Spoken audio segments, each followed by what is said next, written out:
경제 이슈 깊이 있게 살펴보는 시간입니다. 경제 읽기 경향신문 박병렬 경제부장 만나보겠습니다. 부장님 안녕하세요. 네, 안녕하세요. 네, 앞서 인터뷰 코너에서도 얘기 좀 나눴지만 이스라엘과 하마스 무력 분쟁 지금 세계 정세하고 글로벌 경제에까지 영향을 좀 미치고 있는 상황이 아닐까 싶은데요. 일단 글로벌 금융시장하고 국내 금융시장 상황부터 좀 살펴볼까요? 네, 그제까지는 좀 충격파가 컸는데 네. 어제부터 빠르게 안정화되고 있다. 일단은 이렇게 보시면 될 것 같습니다. 예. 코스피의 경우는 오늘 29.74포인트 올랐는데 이제 2,479.82로 마감을 했습니다. 이틀 동안 코스피 77포인트 올랐으니까 이 충격에서 상당히 그러니까 우리 코스피는 거의 이제 받지 않았다 이렇게 보시면 될 것 같은데요. 예. 그런데 이제 세부적으로 보면 이 주식이 오른 것 오늘 같은 경우에 기관이 2,500억 원치 순매수를 했는데 외국인은 보니까 568억 원어치 순매도를 하면서 지금 이날까지 지금 14거래일 연속으로 또 외국인이 계속 팔고는 있습니다. 네. 그러니까 주가가 충격을 안 받은 건 사실인데 하지만 외국인의 그 팔자세가 계속 이어지고 있다라는 부분에서 뭐 아주 건강한 상태다 이렇게 보기 힘들다 이런 얘기입니다. 그리고 원달러 환율 우리 서울 야시장에서 보니까 오늘도 좀 내려서 1,338.5원으로 마감이 됐습니다. 한참 치솟던 것에 비하면 좀 안정화되고 있는 그런 모습이고요. 그리고 우리 국고채 금리 3년 만기, 10년 만기 모두 국고채 금리 오늘 또 하락을 했습니다. 네. 미국 역시 10년 만기 미국 국채 금리 4.5%까지 지금 내려오고 있고요. 또 국채 유가 한참 치솟다가 지금 어제 그리고 오늘 일단은 지금 꺾이고 있는 그런 상황입니다. 오히려 중동에서 분쟁이 일어났는데 뭐 하다못해 예전 같으면은 막 유가도 좀 치솟고 금융시장도 좀 불안해지고 그럴 것 같은데 그거하고는 좀 모습이 달라요. 네, 원체 지금 글로벌 금융시장이 지금 취약한 상황이다 보니까 약간의 충격을 가해도 상당히 어떤 파생되는 그런 효과가 클 수가 있는 지금 그런 상황인데요. 하지만 아직까지는 글로벌 금융시장이 이번 그 중동 사태가 국지전에 머물고 있다. 이렇게 지금 판단을 하고 있는 것 같습니다. 직접적으로 뭐 이스라엘과 하마스를 제외하고는 지금 다른 나라들이 개입하는 그런 모습은 아직까지는 보이지 않고 있기 때문에 과거 중동 전쟁과 같은 그런 이제 대형 전쟁으로 확산될 가능성이 크지 않다. 이렇게 지금 분석을 하고 있는 것 같습니다. 그리고 또 이 지역 중동 지역이긴 합니다만 직접적으로 뭐 원유가 생산되는 지역도 아니고요. 또 원유를 수송하는 그런 국가도 지금 거리가 멀다 보니까 이 지역의 분쟁만으로는 아직까지는 뭐 대형 악재는 되지 않고 있다 이런 얘기입니다. 근데 또 하나는 지금 주요국들의 지금 경제 상황이 어렵다 보니까 이제 감히 다른 나라들도 지금 개입하기가 힘든 상황입니다. 또 지금 상황이 안 좋고요. 러시아 역시 우크라이나랑 지금 전쟁을 겪고 있고 또 미국도 어떻게 보면 지금 두 개의 전쟁을 하기가 힘든 이런 상황이다 보니까 역시 그 짧은 시간 내에 어떤 큰 변화는 있지 않을 것이다 이렇게 지금 기대하는 그런 심리가 더 커지는 건 이제 사실인데요. 하지만 이제 그럼에도 불구하고 또 명백하게 불확실성이 커지다 보니까 또 금융시장이 볼 때는 어떤 측면에서는 이렇게 되면 결국 또 미국이 금리 인상을 하기 힘들어진 것 아니냐. 또 그렇게 해석을 해요. 네, 해석을 하고 있습니다. 오히려 미국이 금리 인상을 하기가 힘들어진 조건, 이게 이제 글로벌 금융시장에서는 긍정적인 효과도 내고 있다 이렇게 봐야 되는데요.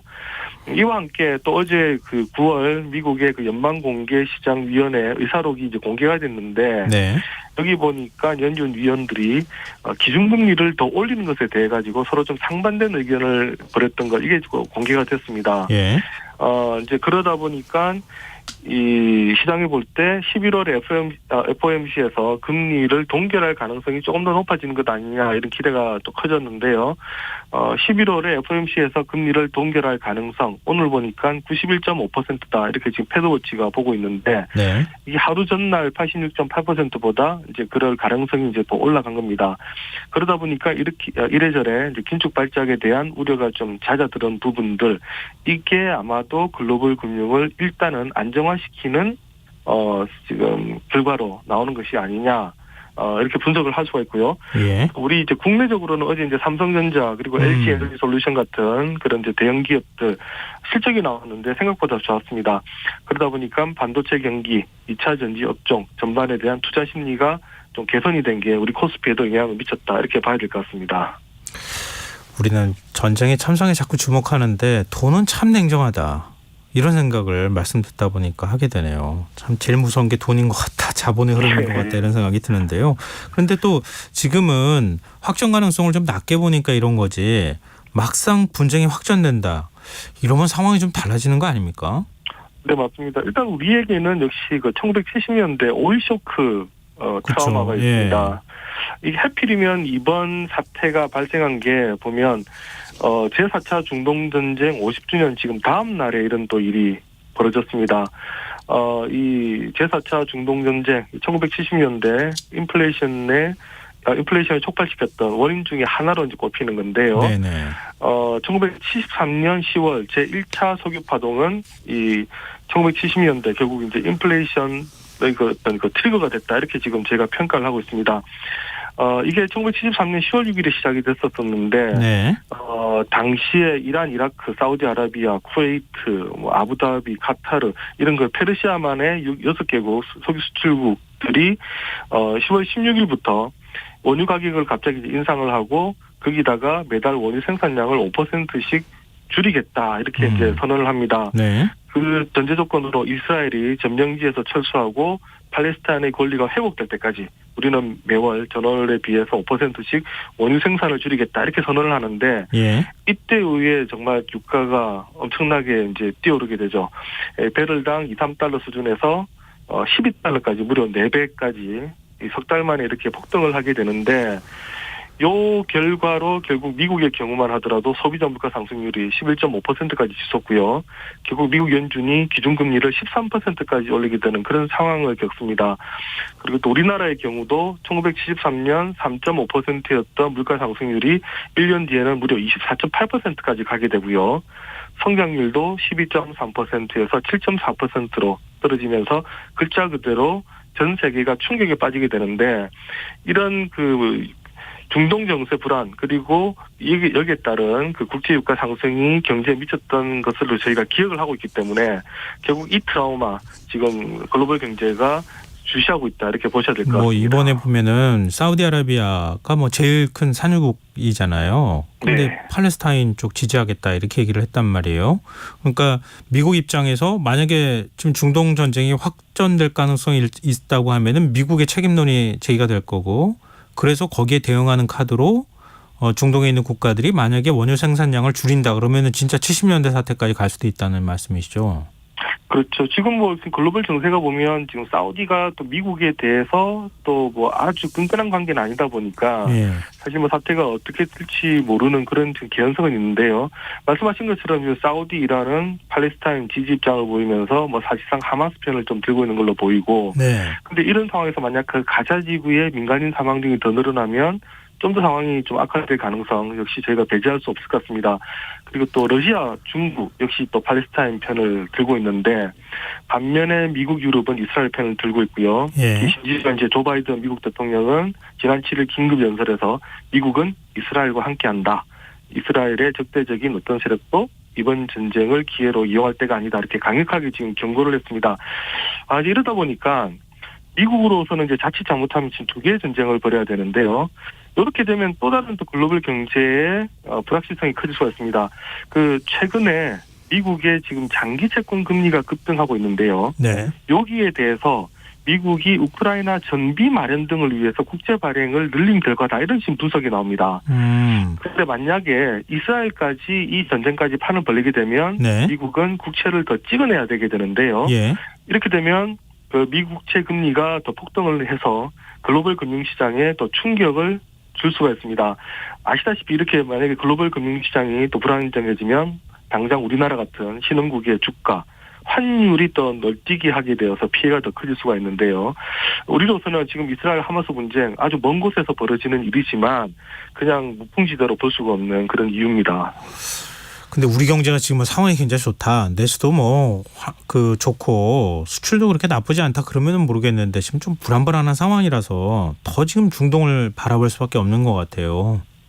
네, 맞습니다. 지금 코로나19로 인해서 지금 상당히 저희가 어려운 부분 겪어왔는데, 그리고 이제 지금 좀 상황이 나아지려고 하니까 우크라이나 전쟁이 터졌고요. 네. 그리고 이제 중동까지 터지니까 이게 자칫하면 이런 상황이 길어지는 것 아니냐, 우리가 안 할 수가 없을 것 같은데, 제가 지난주에 제가 말씀드렸습니다만 지금 유가 오르고 달러 강세 때문에 쌍끌이로 또 다시 내수 물가 자극받고 있다고 했는데, 만약에 지금 중동 사태가 더 악화되면 유가도 상승되고 또 달러 강세 더 심해질 거란 말이죠. 예. 그래 되면 정말 이 고물가가 계속 갈 수밖에 없는 이런 상황인데, 어제 그 IMF가 내년도 한국 경제 성장률을 전망을 했습니다. 예.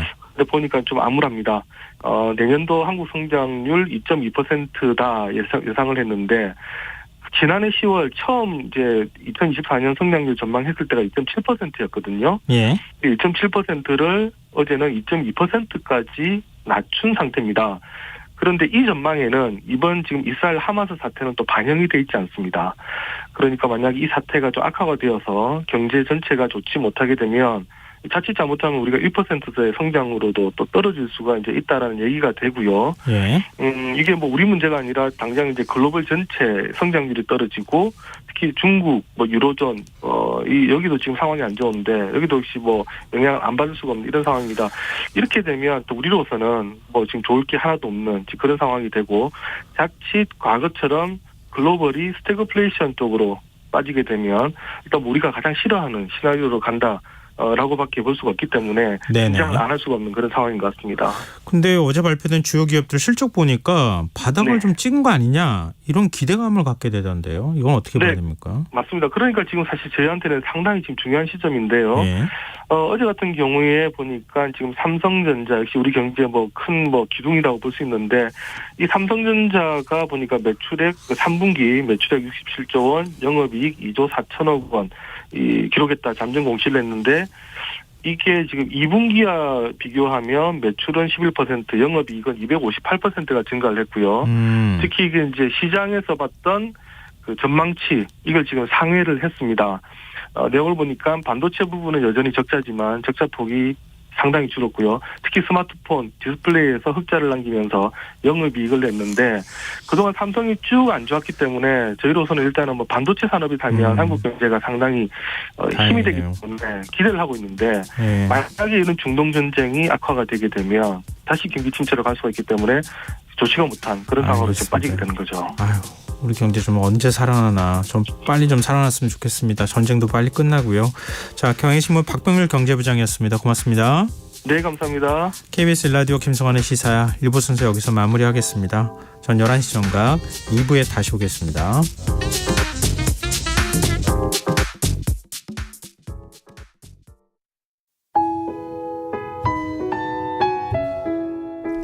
청취자 여러분, 위기가정을 찾아주세요. 어려운 경제 상황 속에서 긴급한 경제적 지원이 필요한데도